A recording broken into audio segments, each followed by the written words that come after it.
самый крупный хищник из семейства псовых. Ближайшими родственниками волков являются койот и шакал, которые тоже входят в род волков. Волк является предком домашней собаки, которая рассматривается учеными как подвид волка. Волки образуют стаи, в которых имеется четкая иерархия. Стая волков, живущая неподалеку от населенного пункта, может нанести серьезный урон домашним животным или даже напасть на человека. Волк с давних пор является врагом человека, и на него издавна ведется охота. Волк является крупнейшим из животных в семействе псовых, не считая некоторых крупных пород домашних собак. По внешнему виду он напоминает крупную собаку, что неудивительно, так как волки являются предками домашних собак. Стая волков уходила вглубь родного леса. Он, всегда такой надежный и многовековой, служивший зверям настоящим домом, таял под чудовищной вырубкой, старался выстоять, пытаясь сохранить свои тысячелетние традиции. Но двуногие недоразумения, взяв бензопилы, ружья и, возомнив себя царями всея природы, уничтожали все вокруг себя. Вожак все дальше уводил стаю от опасных мест. Волчата послушно прижимались к своим родителям, а посидевшая волчица старалась не отставать от сына. Она гордилась им. Ее волчонок, когда-то раненый недочеловеком и спасенный человеком, вскормленный другой волчицей и воспитанной стаей, стал вожаком и сейчас шел впереди. Иногда он останавливался, прислушиваясь к звукам, и снова продолжал свой нелегкий путь. За ним шла его стая. Молодых и пожилых, сильных взрослых волков и совсем еще несмышленышей. Вдруг появился незнакомый гул. Он нарастал.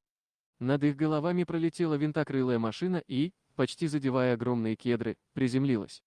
Через некоторое время винты заработали на максимальной мощности, и вертолет взмыл в воздух.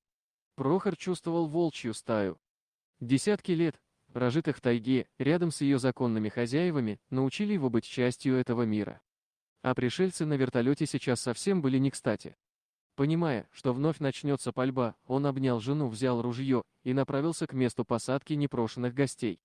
«Проша, что-то мне неспокойно. Давай-ка я с тобой пойду». Громко окликнула его Мария и прихватила рюкзак. Тихонько переговариваясь, пара приближалась к шумным гостям. До места отдыха оставалось пройти несколько сотен метров вдоль реки.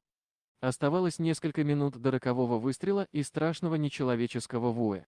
«Ну что? Отдыхаем.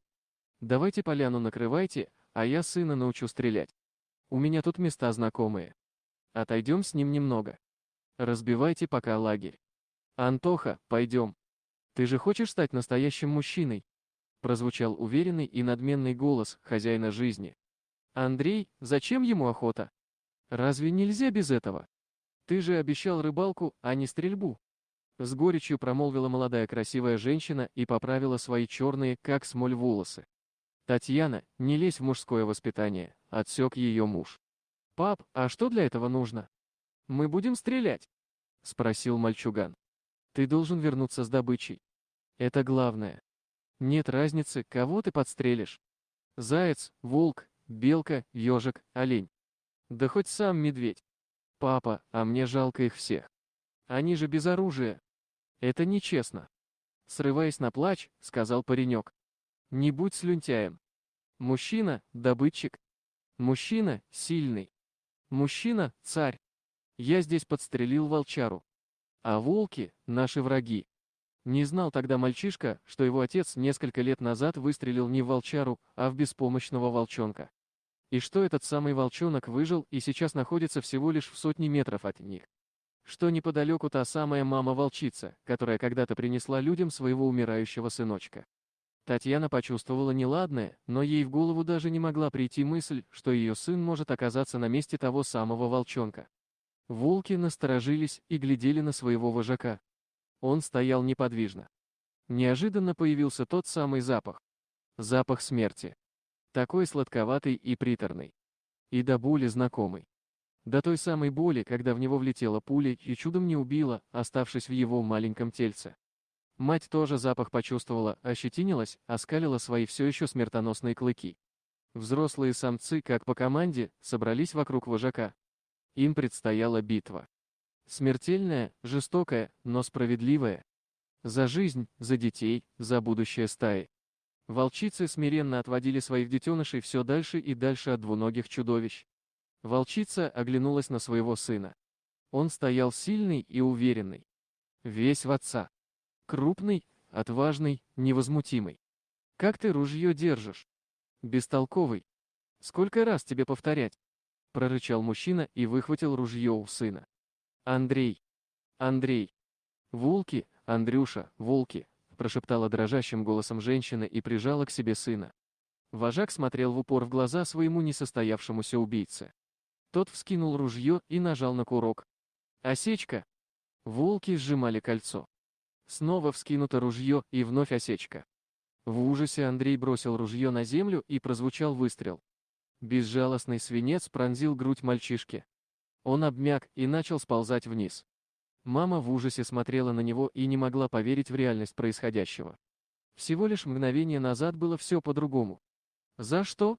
За что?» — прокричал Андрей и бросился к сыну. Волки были совсем рядом.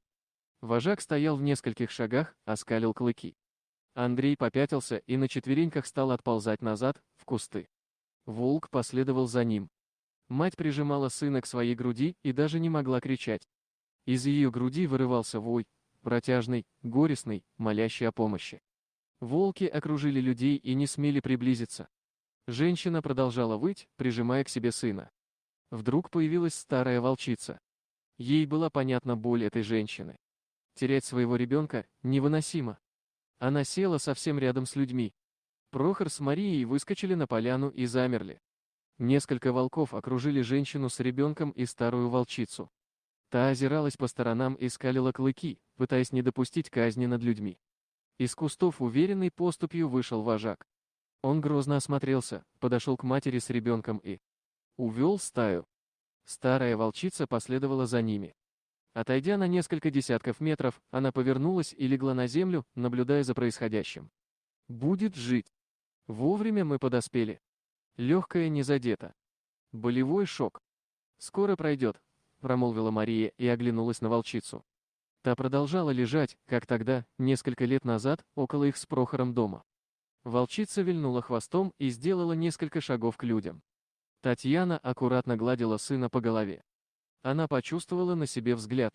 Подняв мокрые от слез глаза, она посмотрела на волчицу. Их взгляды встретились. Они обе понимали боль. Они обе пережили ужас. Они обе были совсем седые. Дорогие друзья, если вам понравилось видео, поставьте лайк, а также подписывайтесь на канал, где найдете еще много интересного.